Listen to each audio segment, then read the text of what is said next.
Welcome everyone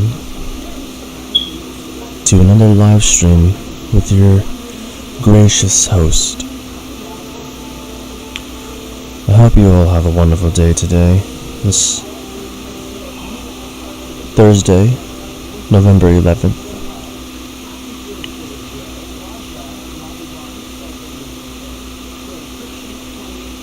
And once again, I'm here doing another stream of the gameplay of the life and suffering of Sir Brante in times of the fall of the blessed Arcanian Empire. Still on Chapter 1, Part 2. Without further ado, let's continue.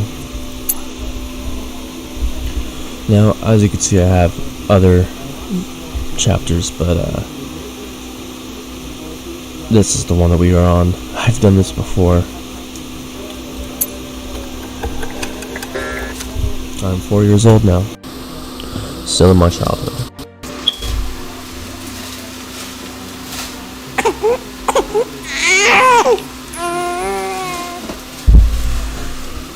You eye the little bundle in your father's arms with curiosity. Behind the many layers of swaddling clothes is your newborn baby brother. Mother was glowing and smiling with joy. Stephen and Gloria are also here, all excited. You promise yourself you're going to be the best big brother in the world. You never hit him? Oh no. The two of you will play together and tease Stephen together, and help Mother together, and go on so many adventures together. It feels so strange to be an older brother. Just the other day you were the youngest in the family, but everything is different now. Your parents name your little brother Nathan, and Mother spends day and night by his side. Nathan cries all the time, day and night. Mother barely gets any sleep. She is so worn out she starts forgetting things. Like today, for instance, she forgot her knitting in the armchair in the sitting room. You better bring it back to her as soon as possible. You run to your mother's bedroom. You miss her smile so much. You walk in without saying hello and give her the knitting, but instead of gratitude, you get an ice-cold, exhausted stare. Nathan is also there, screaming all the time. "Christ, Slots, you're bothering me." She spits these words out through her teeth. You look at the bawling newborn. She can't even get a minute of respite. "Enough already. When are you going to stop? I just want some peace and quiet." Mother leaps across the room and starts shaking Nathan with malice in her eyes. His cries get even louder. She looks so tired from his never-ending screams. She seems to be within an inch of smashing against the wall. Somebody has to do something. You are scared of your mother right now, but you fear for Nathan's life much more.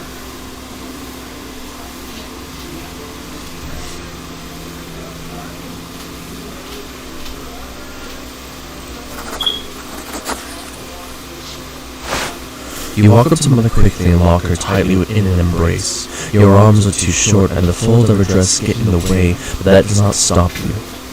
She shudders at your unexpected touch and tries to free herself. "Let me go! Stop tormenting me!" But you only latch onto her even tighter. There's no way you're letting her go now.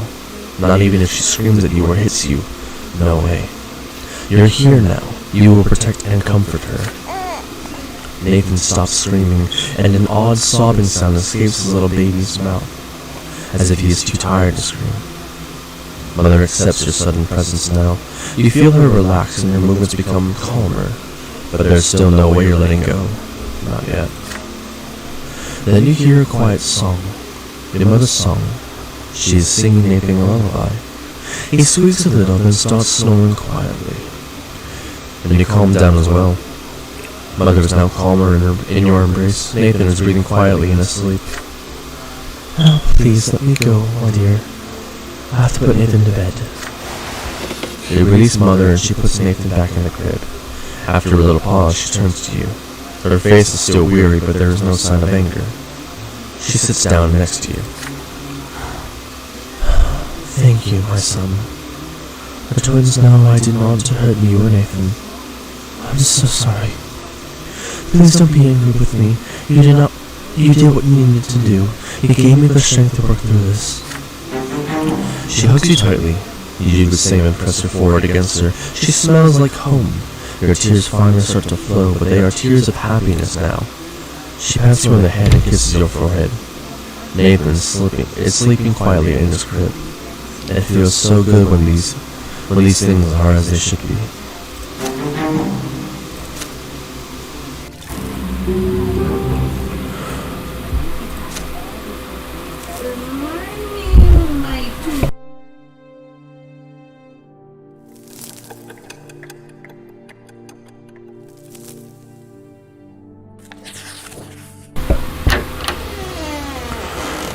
You wake up to Father's touch on your shoulder. He is finally back home after a long trip. Slots. Today is your special day. The day when you begin your studies. Now teachers will be coming to our home to teach you, and you must do everything they say. Be diligent in your studies, and you will grow closer to the nobleman's lot. And since you must remember this day, a present is in order. Lydia, get a little schoolboy dressed. I am taking him to the market district. Stephen wants to come with you too, but Father shusses him sternly. This is your day. Your elder brother is hurt to hear this, but stays quiet. An open carriage takes the two of you through the dusty, noisy city streets, a pleasant wind tussling your hair. The city is called Anziot. That you already know. It is one of the largest cities in the entire empire. There is a big shadow in the street. It comes from the white foliage of an enormous tree that spreads its branches all above the city. My son, did you know that the silver tree grew from the blood of our God's own disciples? It has been growing here for hundreds of years, right in our city. It cannot be damaged or burned, not even the clergy know why. The carriage comes to a halt by a small shop next to a city square. You run there and freeze by the stalls in excitement. The shop is packed with dolls and figurines and toys. You've never seen so many at once before. Have you chosen your present yet? Father asks. You have. You want the Holy Order set, which includes several figurines of the Empire's greatest warriors of all time. You rattle off everything you know about the Holy Order. They were the ones who aided the Emperor's own forces in seizing the province of Magra and storming our city. That's how we joined the Empire. Father nods in approval. Very well. War isn't your lot for now, but maybe these toy soldiers will teach you to think like a general. We will lead them into battle and study military strategy. Go ahead, take your present. Having said this, Father turns away to examine the books. You run to the box of toy soldiers, delirious with excitement. But there is a fancy-dressed boy in your way. He is about to take your warriors for himself. He elbows you aside and reaches for the box. Anger overcomes you, and you push him from behind. Your opponent falls to the floor. The rich voice screams so loudly everybody in the shop hears it. He hit me! He hit me! A tall tower of a man looms over you. This is the boy's father. But then you feel your own father's hands on your shoulders. What happened? You press against Father, your mind more at ease now. He will protect you. Yes, you shoved the boy to the floor in front of everyone, but he tried to take your present for himself. Father turns you around to face him when he hears these words. Is this true, Slots? Did you strike the son of a nobleman?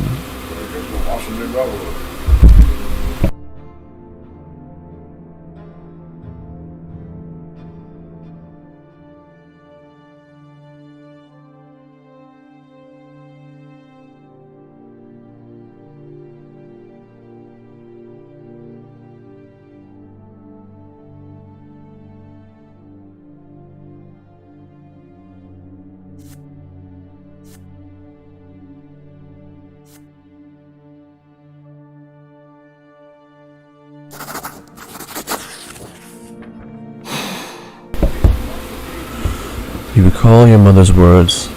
If you hurt a noble, you must be punished. There was no use trying to lie to escape it. You say it was all your fault. You pushed the other boy to the floor because you wanted to get your present before him. Father nods to you, relieved to hear it, and the enraged nobleman grabs you by the hand and drags you out onto the street. The law is the law and no punishment is due. They lead you and the nobleman's son out of the shop. You are told to bow to him and show humility. A bad feeling sends a shiver down your spine. With a satisfied grin on his face, the boy swings his arm and slaps you on the cheek. He strikes you again and again. Father stays quiet all the while, but as you ride home after the punishment is over, he shows you a rectangular package. I am proud to see you living by your lot. A common birth leads to a life of humility, and you told the truth and accepted your punishment like a man. This present is yours, my son. Inside is a little box with a tin soldiers, the holy orders inside. They are your reward for your humility.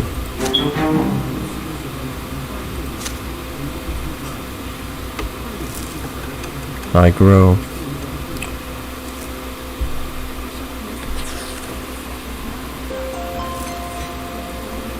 Today, Father ordered the dinner table to be brought out into the yard. For the first time in months, he's home, outside of the confines of his always locked study. He spent the entire day playing with Nathan and you, discussing various matters with Stephen, now an adolescent, and walking in the garden, and now a dinner under the open sky. Your entire family gathers together, with Father at the head of the table smiling. He asks each of you about your studies. Nathan climbs up on his knee and recites a counting rhyme in a funny sing-song voice. Stephen mentions that his fencing teacher praised his accomplishments. He rises from the table together with Father to show his skill in a practice duel. Next comes Gloria's turn. She stands on a chair and recites a lengthy prayer by heart. Mother showers your sister with praise. Father chuckles quietly, hiding a smile in his mustache. When your turn comes, you recite all the ranks in the Legion, from common soldier to high commander. Stephen listens to you with a skeptical look on his face. Night slowly falls, but the servants ensure that the yard is well illuminated. You don't feel cold in the dusk tonight. It feels good, yet so important. All of you are finally together, sitting at the same table. No fighting, just smiles. No argument, just pleasant small talk. Then a servant approaches Father with a letter in his hand. He reads it in the dim light, and each line gradually washes the smile off Father's face until only a stone-cold mask it remains. Mother looks at Father with an unspoken question in her eyes. Gregor Brante is coming to Anziot. He is the head of our family, my father.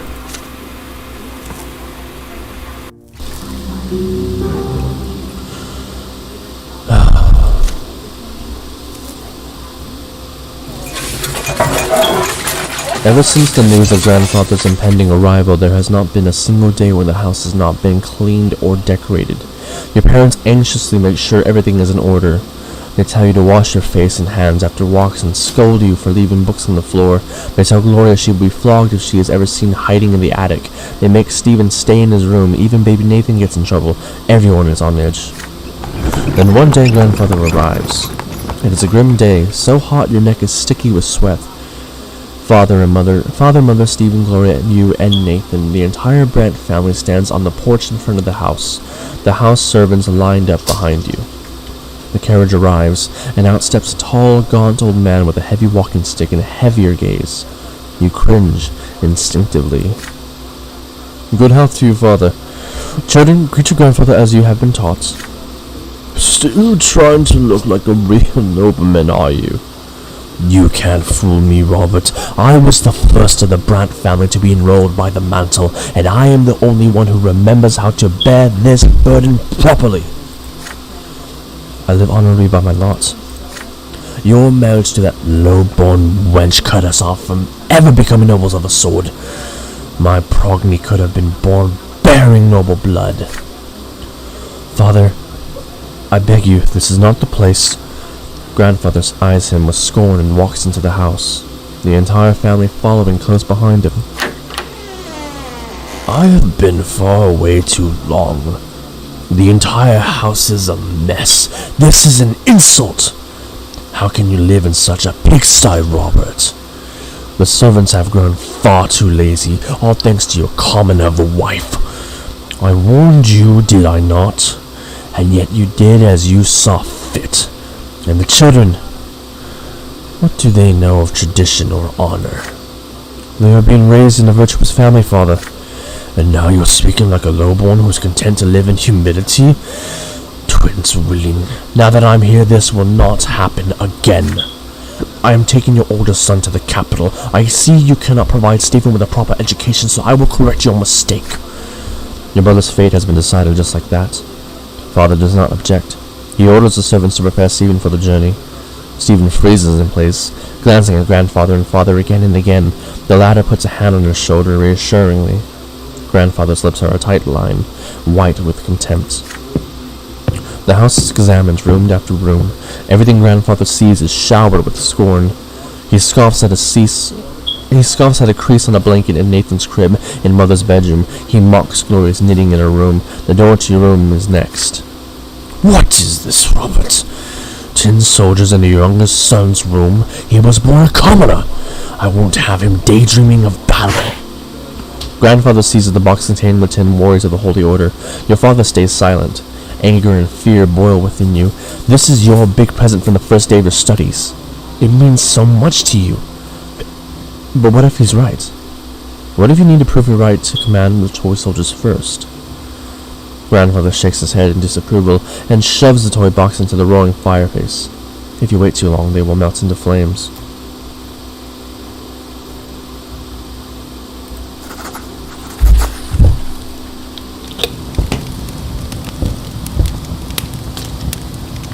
You watch your beloved present, the token of father's love and care, burn before your eyes. The tin melts. The unpleasant smell of burning paint fills the air. For a moment you cannot breathe, and you see no reason to maintain your composure. The tears start flowing, burning your cheeks and staining your shirt. You hide your face in your hands, and then you hear grandfather's voice, dripping with disdain. So the boy is a weakling, just like his mother.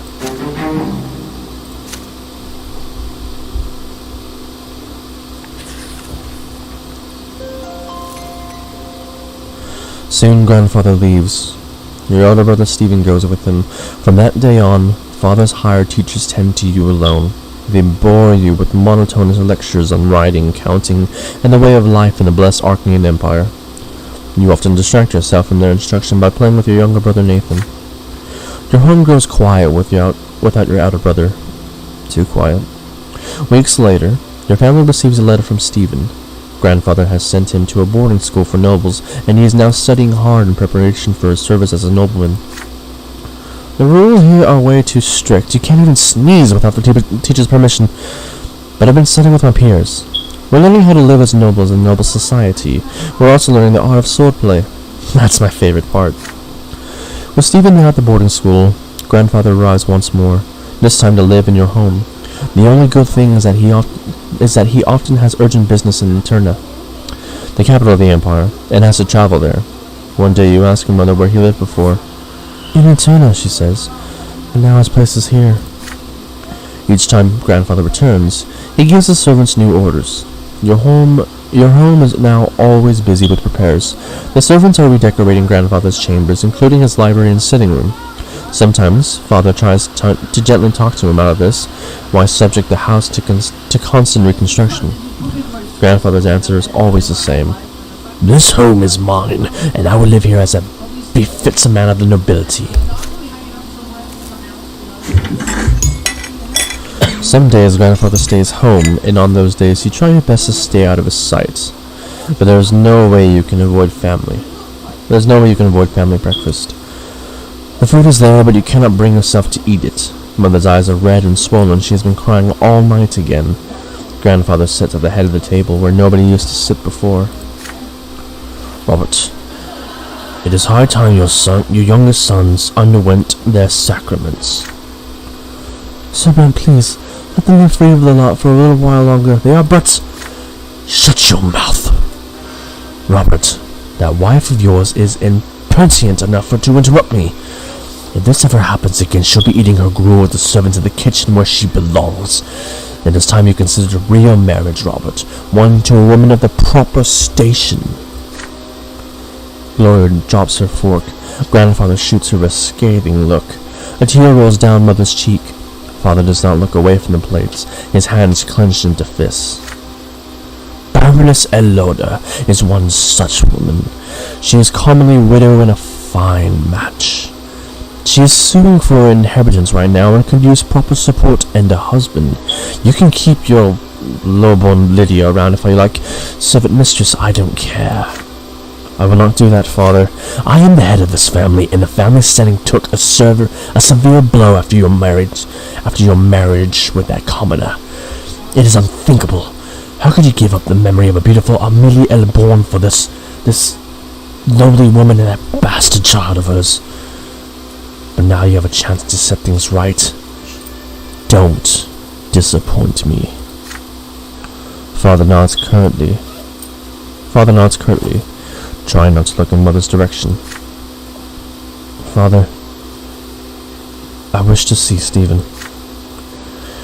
If I find your conduct in the Baroness's presence satisfactory enough, then you may see him. She is coming for a visit tomorrow. Be prepared. Grandfather wipes his mouth with his napkin, throws it onto his plate, and leaves. Mother's lips move silently. Nobody says a word. Then father stands up and orders you and the other children back to your rooms. He needs to speak to mother in private. Father comes to your room before bedtime. He sits on the edge of the bed and adjusts a crease in the woolen blanket. He distances himself from you after Stephen's departure, so you are not used to such attention from him. In the candlelight you can see his face in the dark. There is a sour expression on it.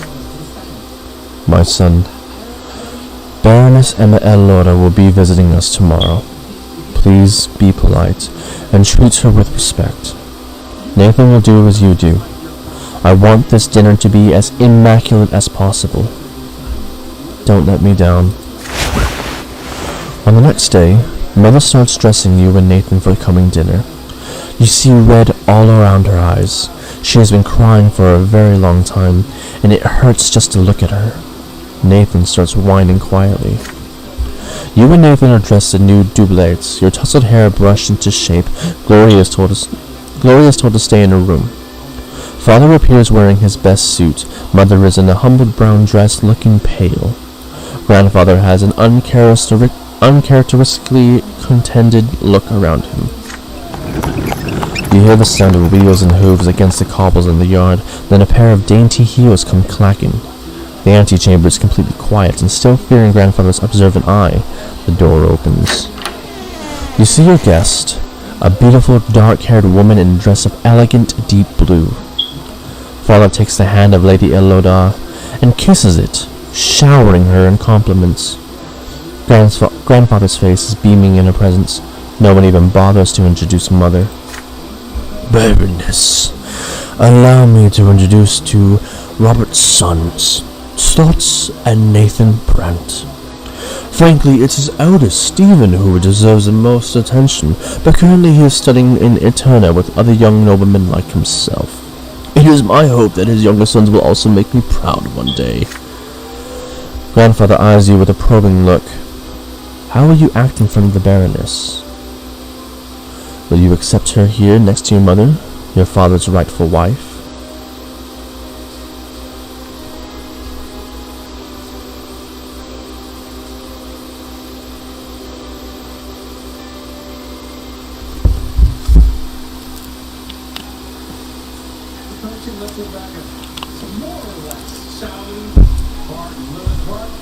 Decisions.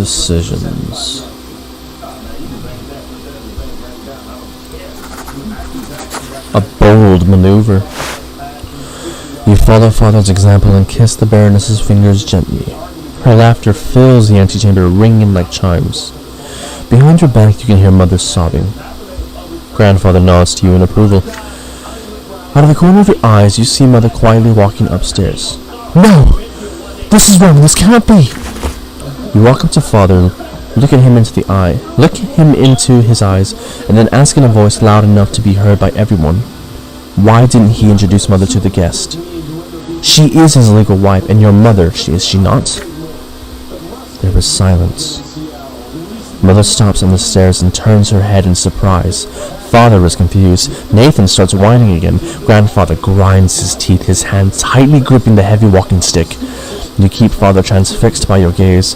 After a few moments that feel like an eternity, he winks at you, almost imperceptibly. Then adjusts his doublet and turns to your noble guest. Baroness, allow me to introduce Lydia Brante, my wife and mother to my younger children. Lydia, would you be so kind as to join us for dinner? What are you saying, Robert? Father, it would be a disgrace to hold a family dinner without the lady of the house. Father marches up the stairs and offers his hand to Mother. She accepts it and walks down with a shy smile on her face, for the first time in those many days. The Baroness presses her lips in contempt at the sight. After a long moment, Grandfather finally breaks the uneasy silence and leads everyone into the dining room. Mother sits at the furthest corner of the table, claiming that she needs to watch over Nathan. There was barely any small talk over dinner, apart from the Baroness and Grandfather discussing her widowhood and inheritance litigation. Father and Mother do not say a word throughout the meal, yet they no longer look as tense as the day before. There was not even a mention of any potential marriage. As soon as the door closes behind the Baroness, you flee to your bedroom and lock the door. Grandfather's heavy footsteps can already be heard in the hallway. He is a force of anger, eager to get his hands on you. Whelp! You have the nerve to interfere in the adult's affairs. You ruined dinner with the Baroness. Open this door this instant and face the punishment you deserve. Then suddenly his voice dies down. You hear Father speaking quietly. We both realize there can be no other marriage, Father. I already have a wife, and there is nothing to be done about it. I'm sorry, Father, but you will have to accept it. And please leave my son alone. He only helped me face the truth and nothing else. Grandfather huffs and puffs at a loss for words. You hear the head of the Brante family and his adult son retreat from the door of your room. It seems there will be no punishment today, after all. Grandfather leaves for Eterna alone. About a fortnight later, Father receives a letter from Stephen. It seems Grandfather told him about the incident with the Baroness, and so the letter is full of ear. He writes that you have remained high society about Father's marriage to a low-born woman, and now the family's reputation is at stake. Father winces when he reads Stephen's letter, deep in thought. But Mother is smiling again because of Father's actions, her joy a quiet, happy glow.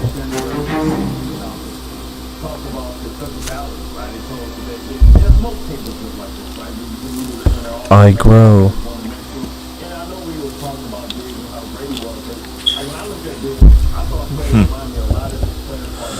Father now checks on your studies often and nitpicks you for sitting or eating or speaking in an incorrect fashion. Once he becomes so annoyed, he says that he wishes Stephen had been the one to stay home instead of you. You never expected to hear those words from him, from your father of all people. Grandfather's trip to the capital took longer than expected. It feels lighter around the house without his presence. You allow yourself a little change of scenery. Instead of your room, you now busy yourself with reading and calculations in the sitting room across from the open door to the yard. Excuse me. Gloria has joined you today. She has already helped you progress through several complex passages in the book. Right now, she seems preoccupied with a strange tube. Aren't you happy the way Grandfather treats you? You ask. Gloria just shrugs. My father always says they should get rid of me. I'm used to it by now. He hurts you a lot worse because you're close to him. I just have to stay out of his way. That's it. She shows you the strange tube she has been holding all day. Look, it's a kaleidoscope. I got it as a gift. Want to see inside? Excited by the idea, you close the book and peer into the tiny hole on one end of the tube. Your eyes see a multitude of intricate patterns. Each turn of the tube reveals a new web of interwoven colors. They mesmerize you. The kaleidoscope turns into fire burning in the fireplace, into cavalry made of flames. You are riding at the front of every fiery horseman, ready to face the enemy. Grandfather's face emerges from the intersecting lines, and you swing the kaleidoscope like a sword, cutting it in half. Now you look at the blue sky through the window. The patterns are unending, secretive and calm and peaceful. Just like Father's smile before Grandfather's invasion. The deep blue gives way to a scattering of gold, radiant, gentle warmth like Mother's arms. This feeling of beauty too soon gives way to a hypnotic new pattern. Again and again you see your family in these interconnecting figures as they come together and break apart. and in the middle of this golden glow you see Gloria's green eyes gazing at you observantly. Your sister left you long ago. The books are abandoned and time slips away unchecked, but you are still busy peering into the kaleidoscope. Order emerges from the chaos before your eyes again and again, but you cannot preserve it no matter how you try. You are caught in the inner conflict. There is so much that can be done with this kaleidoscope. Should you take it apart, or ask Gloria how it works, or keep enjoying the patterns it shows you, but still have lessons to do.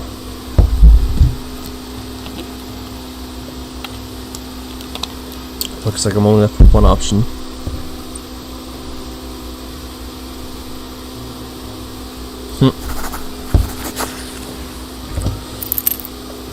You continue peering into the ever-changing patterns the kaleidoscope offers you.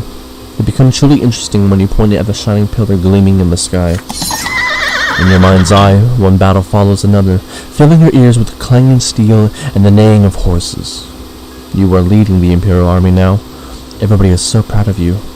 Grandfather says you are better than Stephen, and Father's stern voice cuts your daydreams short. You lost all track of time. It is evening now. How did you get your hands on this toy? Why aren't you studying? Give it to me now. You will have double the lessons tomorrow. But I gain willpower.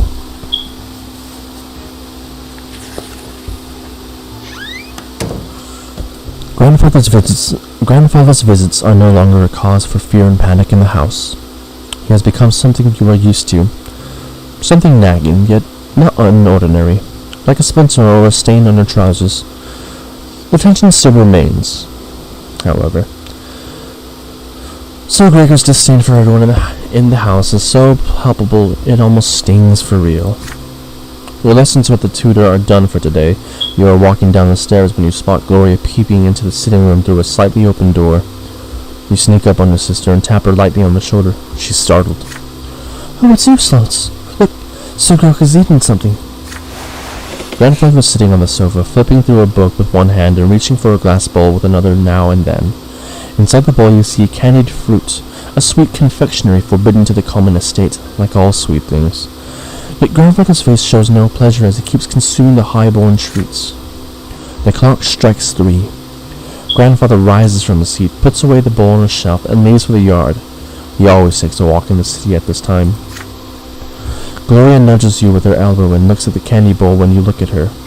The first emotion you feel is fear, but next comes curiosity, and it is stronger. Stephen used to boast that candied fruit tastes incredible, and now you have the perfect opportunity to try it. You try candied fruit first.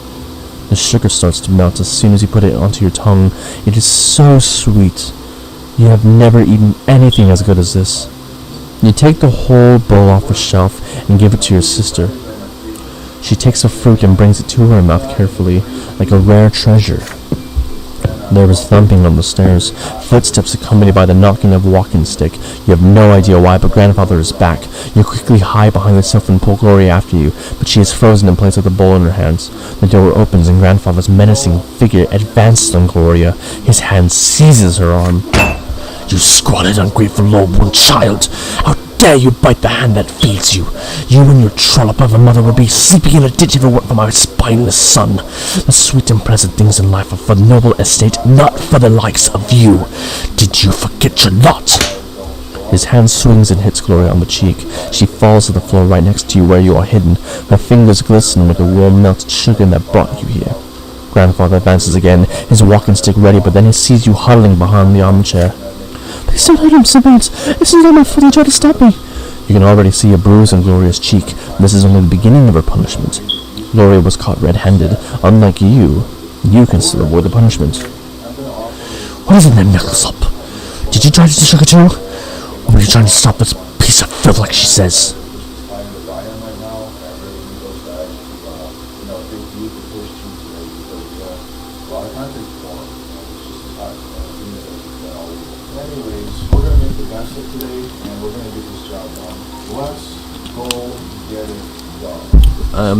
Well, I can gain willpower, I think, if I choose this route.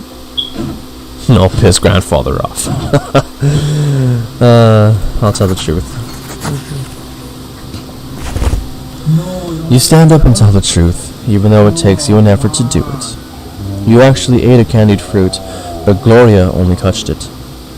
You hope this will help your sister avoid punishment. You're quickly proven wrong. Grandfather's face is red with rage. He strikes you both with his walking stick, blow for blow. He keeps hitting you until he grows tired, and then he leaves you where you are. Soon enough, Mother comes in to find the two of you on the floor, too afraid to move. She shakes her head in disappointment. You are badly hurt and covered in bruises, yet she still forces you to kneel and recite the precepts of the laws and how important it is to follow them. Then you stand before Father and Grandfather and swear never to take things that do not belong to you again. Yeah, I figured that.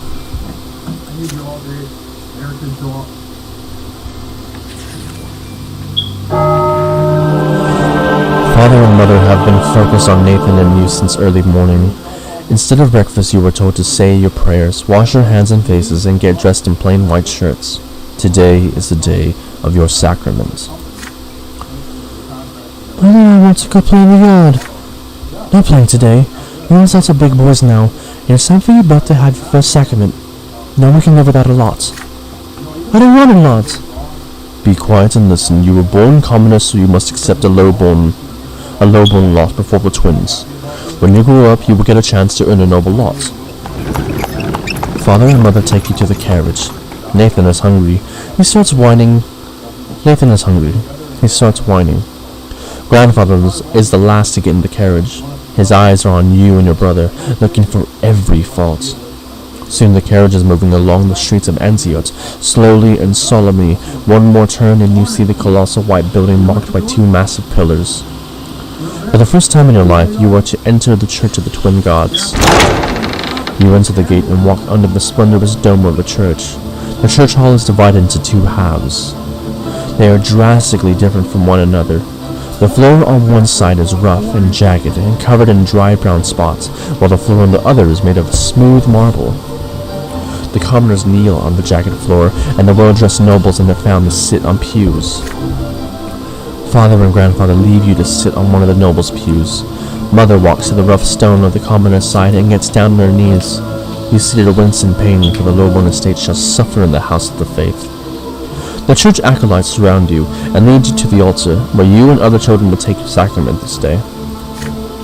Before you stand a tall priest dressed in black, with a sword in one hand and a hefty whip in the other. Nathan's whining grows louder. He dislikes this place. He is scared.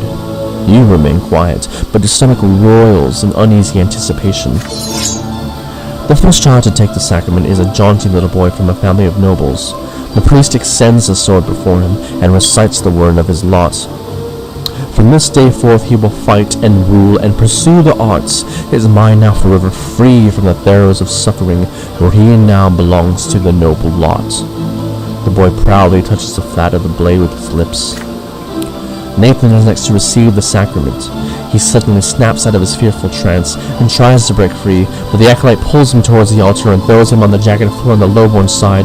The sharp edges bite into Nathan's knees as he lands, spraying drops of red around him. I don't want to What did you want me to whip? What did I do? What did I do? You try to break free and run to Nathan's side. You want to give him courage and protect him, but the acolyte's grip on you is too firm. You feel utterly helpless. Your little brother has to face the world all by himself. The priest starts reciting the words of the lot as he swings the lash over Nathan's shoulders. From this day forth, Nathan, thou shalt endure and work and suffer. Thou shalt be ardent in thy labor and humble in obedience to thy rulers. And now cometh thy first true suffering, which thou must accept with gratitude. The lash cracks. It strikes his right shoulder. It strikes his left shoulder. The blows are so powerful that Nathan falls to the floor. The priest tells him to rise. He has received his lot. Nathan gets on his feet and drags himself towards his mother, his knees torn and bloodied, his spirit broken. It is your turn. Your feet will not move. You can barely muster enough strength to walk to the altar. You get down on your knees and feel the sharp stones below. So sharp your clothing cannot protect you. Your skin begins to burn. The acolytes force your head down and you feel the lash being drawn above you, ready to strike. The priest's words are for you now. This is thy sacrament. Thou shalt work and endure and suffer. Thou art about to receive thy first true suffering by the sacred lash. Dost thou accept thy lot?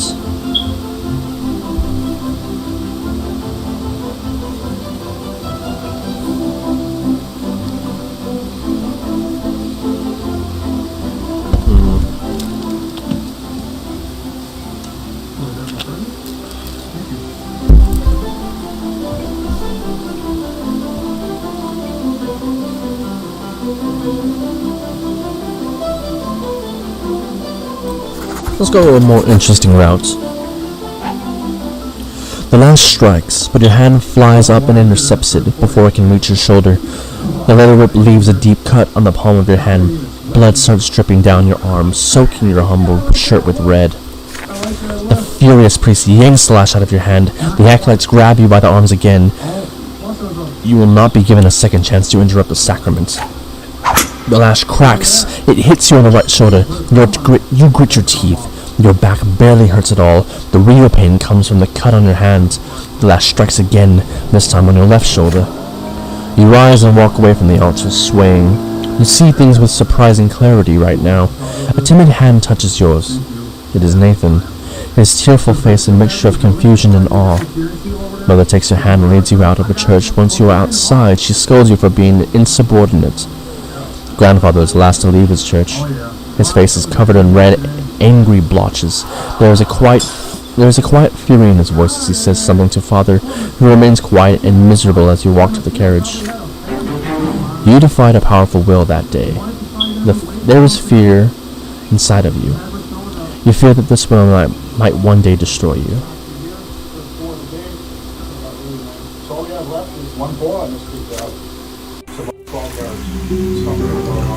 You have taken your sacraments.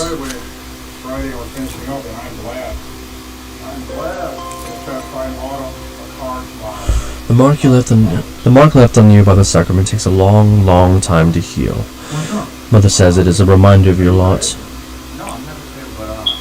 Suffering and sufferance, pain and patience. Gloria shows you the mark of the lash on her shoulder one day. It will never disappear. You are a commoner now. This is the lot you were born into. But Father keeps telling you to study hard so you may yet earn different lots and become a noble of the mantle. You recall the past with warm sadness, when Stephen still lived with you, or when he wrote to you for a time shortly after he left. Now he thinks it beneath him to write to the commoners in his family. Mother didn't lock herself in the bedroom as often back then. This changed shortly before Nathan was born, but most importantly, you missed the time before the terrifying figure of your grandfather constantly looming over you. You learn the true power of the lot only after the head of the family's arrival. In grandfather's eyes, no commoner deserves to be treated with kindness. Is this just him, or is it the way of the entire world? The very thought makes you queasy. You are older now, and what's more, you are an elder brother now. You've learned how to care about someone else, how to teach and protect.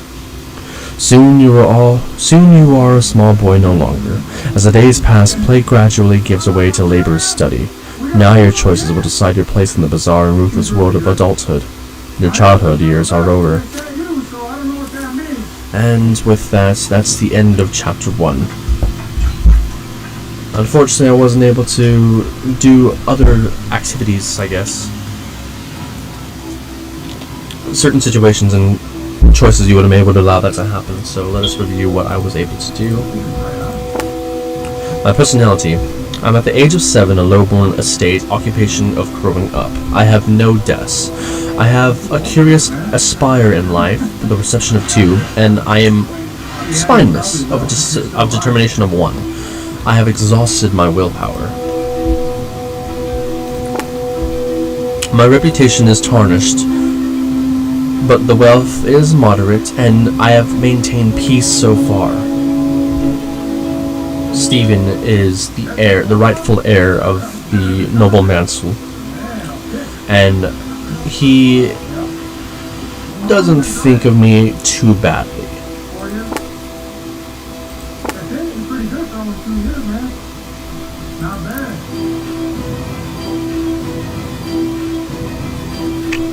And I guess that will be all for now.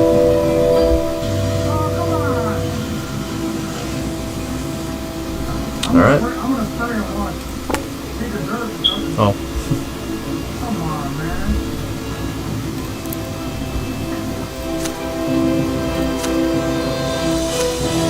And that's it.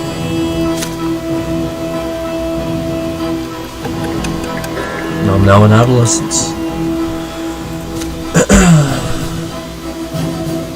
I was growing up fast. The school, the streets, and the whole wide world awaited me beyond the gate of my parents' house.